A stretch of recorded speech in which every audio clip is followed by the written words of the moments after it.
Buenos días.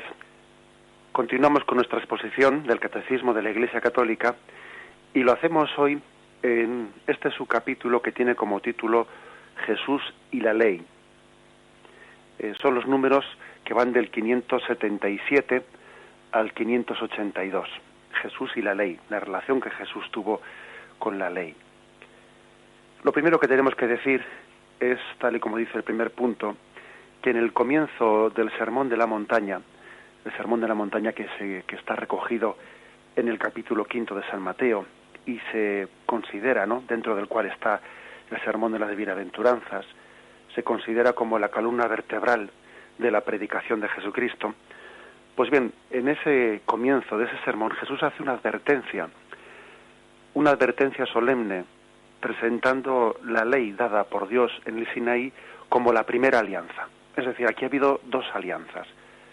La alianza que Dios hizo con Israel en el Sinaí y una nueva alianza, la alianza que Dios va a hacer con el mundo en Jesucristo.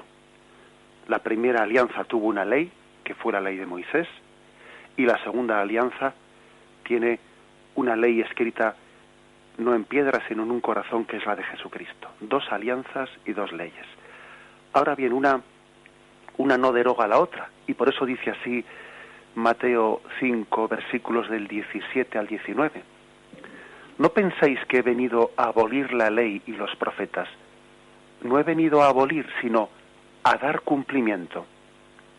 Sí, os lo aseguro, el cielo y la tierra pasarán antes que pase una i o un ápice de la ley sin que todo se haya cumplido.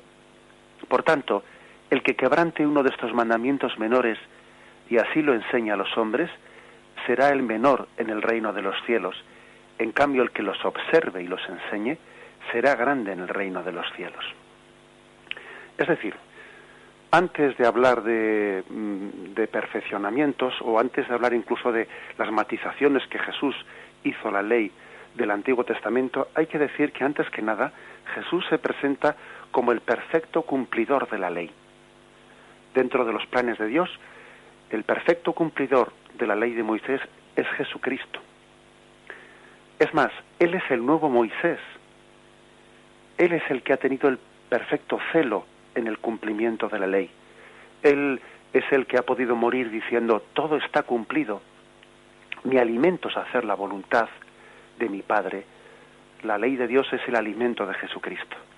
Entendamos pues en primer lugar esta expresión, que es básica. Jesús es el perfecto cumplidor de la ley de Dios. Es más, Él se convierte en la nueva ley. Dicho esto, que creo que es algo básico y algo fundamental, damos un paso más, y es que a la hora de presentarse ante el pueblo de Israel, a la hora de que seamos conscientes de qué conciencia tenía Jesucristo de ser el Hijo de Dios, pues es importantísimo que nos demos cuenta cuál era su actitud frente a la ley. Ya que la ley era el don supremo de Dios al pueblo de Israel, la ley se identifica con el mismo Dios, hasta el punto de que nadie podría atreverse a tocarla o a reformarla.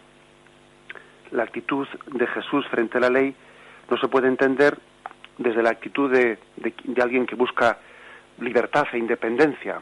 En absoluto, Jesús no busca libertad e independencia de la ley. Él está perfectamente sometido a la voluntad del Padre. Sino la actitud de Jesús ante la ley hay que entenderla desde la conciencia que Jesús mismo tiene de su autoridad única. Jesús está revestido de la autoridad de Dios.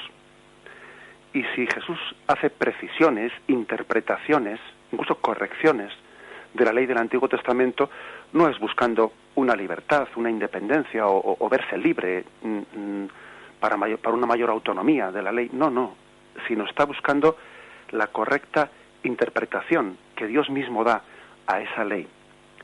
Veamos su conducta. En primer lugar, es muy importante entender una distinción, que a nosotros, pues que somos muy desconocedores, ¿no?, del mundo del Antiguo Testamento, nos resulta un poco extraña. Pero Jesús distingue claramente entre la ley escrita de Moisés, lo que es la Torá, la ley escrita de Moisés, y las tradiciones orales que los escribas han ido haciendo en torno a a los comentarios que han hecho de la ley de Moisés. Esta se llama la halaká. La halaká es la interpretación oral de los escribas, y la Torá. La Torá es la ley escrita por Moisés. A la primera Jesús pues le da mucha mayor importancia porque es la ley, es la palabra de Dios escrita. Sin embargo, a la halaká, pues Jesús le llama tradiciones de los hombres. E incluso Jesús reprocha que dejando el precepto de Dios, a veces el pueblo de Israel se aferra a las tradiciones de los hombres. Esto lo dice Jesús a propósito de las innumerables prescripciones de pureza. Pero además Jesús observa que los fariseos interpretan mal el mandato de Moisés, privándolo de su propio sentido, por medio de una casuística que les permite aplicarlo en el propio beneficio. Por ejemplo, dice Jesús en Marcos 7, 9, 12. «Qué bien violáis el mandato de Dios para conservar vuestra tradición, porque Moisés dijo, honra a tu padre y a tu madre, y el que maldiga a su padre o a su madre morirá». Esto es la Torá, lo que está escrito en la ley.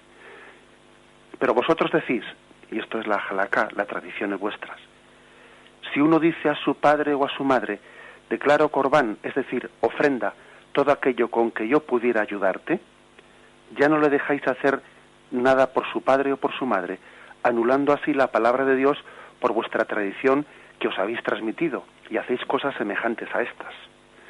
Es decir, la Torá, la ley escrita, era la que decía que había que honrar padre y madre, es la ley de Moisés. Y en la halaká, en esa tradición de los hombres, en esa especie de prescripciones que con el paso de los tiempos los escribas habían ido añadiendo, Jesús pone este caso concreto, habían puesto una tradición en la que cuando alguien daba al templo pues sus bienes, entonces no estaba ya obligado a ayudar a sus padres, porque se los había ofrecido al templo en vez de a sus padres y estaba por lo tanto dispensado de ese mandamiento de honrar padre y madre. Y Jesús reprocha eso. Le dice, la tradición de los hombres la habéis puesto por encima de la ley de Dios. Otro tanto ocurre con las disposiciones en torno al descanso sabático. Jesús no solo toleró que sus discípulos arrancaran espigas en sábado, lo tenéis en Marcos 2, versículos 23 y siguientes, sino que él mismo curó repetidas veces en sábado, haciendo de ello pues un auténtico escándalo. ¿Cómo es que este cura en sábado?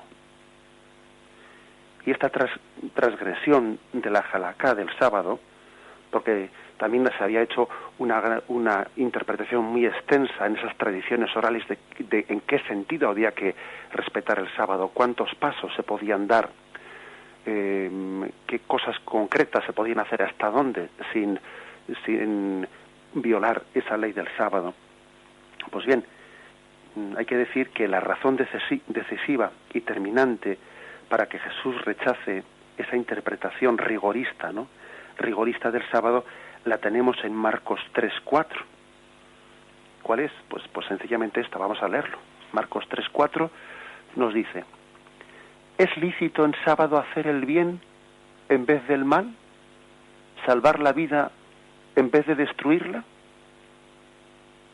Eso le responde a quienes le reprochan. Les reprocha a Jesús el haber curado el sábado. Es decir, la razón última por la que el hombre no está sujeto, ¿no?, a ese cumplimiento escrupuloso, a ese cumplimiento legalista del sábado, es porque el precepto supremo es hacer el bien. Y Jesús reprocha que por estar sumido bajo una concepción legalista del sábado, al hombre se le impide hacer el bien.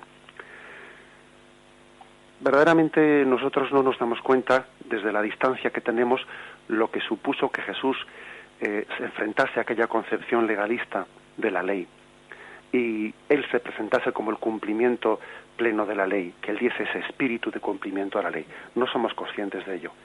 A veces, cuando hoy en día viajamos a Tierra Santa, permitiendo contaros una anécdota, cuando viajamos a Tierra Santa hemos podido ser testigos de lo que es esa concepción. Recuerdo en unos viajes a Tierra Santa habernos alojado en el grupo en un hotel judío y haber coincidido en ese hotel en el Sabbat, en el día del descanso.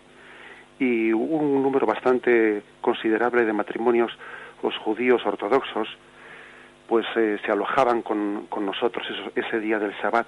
Habían acudido al hotel para no tener que trabajar y para tener un descanso pleno en ese hotel. Y recuerdo algunas anécdotas de ese día. Por ejemplo, que los ascensores ese día subían y bajaban parándose y abriéndose automáticamente en cada piso, porque el hotel los programaba de esa forma para que nadie tuviese que hacer el trabajo de pulsar el botón del ascensor pues del piso tercero o cuarto, sino que los ascensores subían y bajaban abriéndose en cada piso automáticamente. O también recuerdo la anécdota de haber bajado por la mañana temprano y ver que el televisor del salón, de la sala de estar, estaba dado media vuelta, puesto contra la pared, y le pregunté al director del hotel que estaba allí presente, pues cómo es que habían dado la vuelta al televisor. Era el Shabbat, el día del descanso, y por lo tanto el televisor ese día no se encendía. Y bueno, pues comentándolo con él, le decía, bueno, pues que me parecía un signo positivo, ¿no? El hecho de que también se ayunase en el Shabbat, en el día de descanso, se ayunase de televisión para purificarse también de, pues muchas veces de ese bombardeo mediático que la televisión nos introduce conceptos así, pues no precisamente santos y espirituales, ¿no? Pero recuerdo que él me rectificó, dijo, no es por eso, no es que se quite la televisión por el hecho de que pues tenga contenidos pues más o menos pues negativos. Es que se le da la vuelta a la televisión porque hoy es el día del Shabbat y no se puede hacer el trabajo de pulsar el botón del mando a distancia.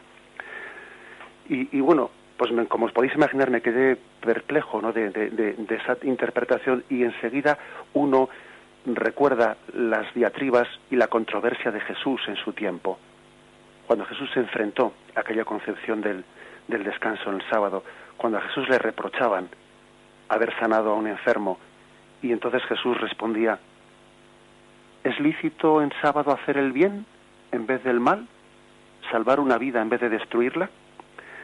Bien, pensemos por lo tanto cómo Jesús, él, consciente también, o sea, siendo plenamente dueño de su conciencia divina, ha sido también enviado por Yahvé, por Dios Padre, para purificarnos de una concepción incorrecta de la ley, para entendernos que la verdadera ley, pues no es la ley escrita en piedra o en tradiciones orales, sino la verdadera ley es el propio Jesucristo, imagen de gracia de Dios para nosotros.